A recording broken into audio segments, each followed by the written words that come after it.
Right, the Shadow Sports Minister, Lucy Powell, has told Sky Sports News that in order for misogyny to be treated as seriously as racism and homophobia, it must be classified as a hate crime. Currently, misogyny and sexism are not treated as hate crimes under UK law. Now, throughout the day on Sky Sports News and on Sky Sports Cricket, as part of our coverage of the Women's Ashes, we've been focusing on the issues surrounding misogyny in sport and how best to counter it. Our senior reporter, Rob Dorset, has been investigating all this. Rob, look, thanks for joining me, because let's start by laying out the case, because why is misogyny not treated or not called a hate crime? Historically, it just never has been. And it seems to be an anomaly, but we'll go on to discuss the detail of why maybe in a few minutes. But whilst racism, homophobia and religious-based abuse have been stepped up to a level of hate crime, which means they get treated more seriously by the police and heftier sentences in courts, misogyny never has. But I think we need to define our terms here a little bit. Yeah. Take you back to your school days. We need to know exactly what we're talking about here. Misogyny, people have different interpretations of it, but the way I've had it described to me is a hatred, dislike or abuse specifically targeting women because they are women. Sexism is slightly different because it talks about entrenched prejudice towards women. So you can be sexist towards a woman without necessarily being a misogynist. So, like, almost like in terms of racism, like people talk about an unconscious bias. Do you think that's kind of like the difference there? Yeah. Sort of you're not. Well, you are doing it, but you're not. Yeah, perhaps it's more patronising if you're being sexist. Sexism could be an unconscious bias against women.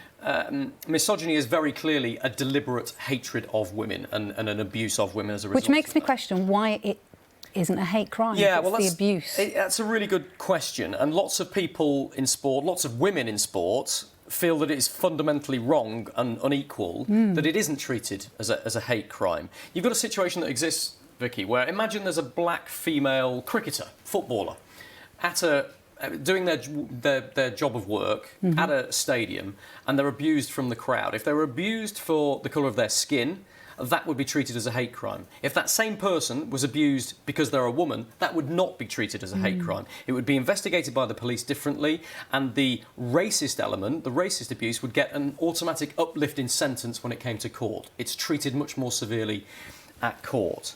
A lot of people understandably feel that just isn't right, and there's a lot of issues here. Firstly, it's about making women in sport and society as a whole feel that they've got the same kind of protections from targeted abuse that minority groups have got. And of course, when being a woman is not making you part of a minority group, but it could be compared in many other ways. And I think that is key to women in sport feeling respected and valued equally as men.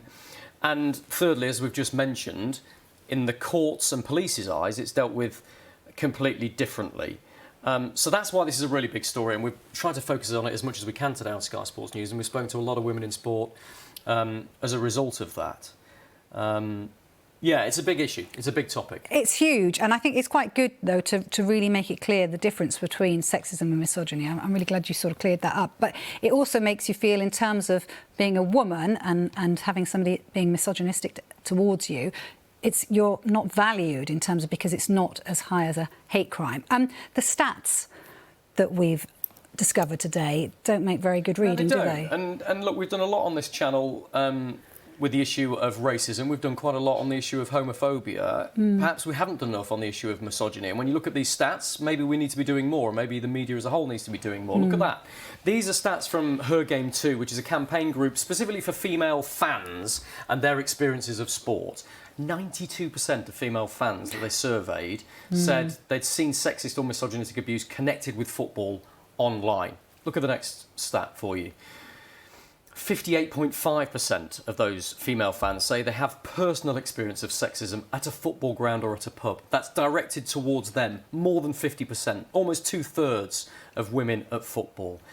Again, nearly 2/3 of female fans say they've personally experienced sexism or misogyny online. This is, again, within the sphere of football we're talking about here. And this is, again, a small number, 19%, but it's quite shocking, Vicky. 19% of female fans say they would feel completely comfortable watching football in a pub. That means 81% of female fans wouldn't necessarily feel completely comfortable to watch football in a ground or a pub. Now, that's really important for the Premier League. It's really important for us at Sky Sports, because we're trying to make elite-level men's football and women's football as accessible as possible to everybody from all walks of life, gender, sexuality, religion, ethnicity.